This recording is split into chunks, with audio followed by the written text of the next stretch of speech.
Hi, I'm Chris Livingston. I am a native of Southern California. Right here in Los Angeles is where I grew up. And I am the co-director of Be Like Trees, a feature film shot on an iPhone. I'm also one of the producers on the film, and I act in the film as well. You know, as a kid, I always thought art was drawing and painting, and I was never really very good at that. Music was something that I was doing. I was taking piano lessons since I was 6 years old, and I wrote my first song when I was 17 years old in college. That was the first point in my life where I sort of created something artistically and thought, hey, this is something I might want to do with my life, and maybe it's something I could do with my life. So as I said, you know, the first art that I did was as a 17-year-old, I wrote a song in college, and that opened up the possibilities in my head of maybe doing, you know, a career in music. My father had just written a book when I was in college called Ronnie Finkelhoff Superstar. It was about a virtuoso guitar player in high school. I started taking some of the titles in the book. It had been optioned to be made into a movie, and I thought maybe I could get the film, you know, a song into a picture.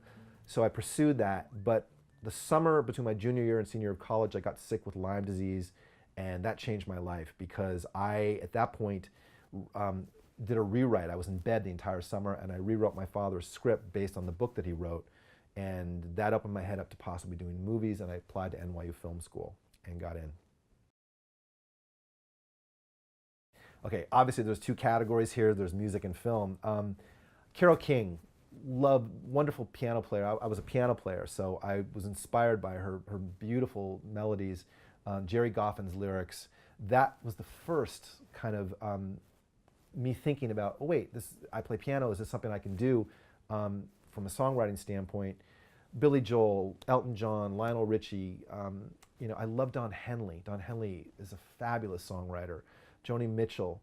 As far as the movies go, I was very much drawn to the pop culture films. I loved Robert Zemeckis movies, you know, all the Back to the Futures and Romancing the Stone. I liked Richard Linklater, you know, Dazed and Confused, and School of Rock is a wonderful film. You know, Woody Allen was definitely an influence. How could you not be influenced by Steven Spielberg? Star Wars blew my mind. I was 12 years old when I saw it. Sometimes I actually think I was born in 1964 so I could be 12 years old when Star Wars came out. Yes, I don't think there's an artist alive that hasn't had doubts.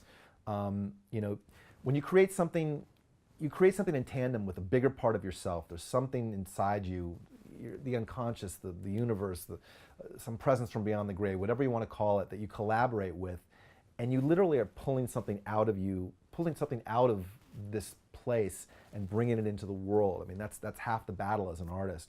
And it's a wonderful feeling when you get it right.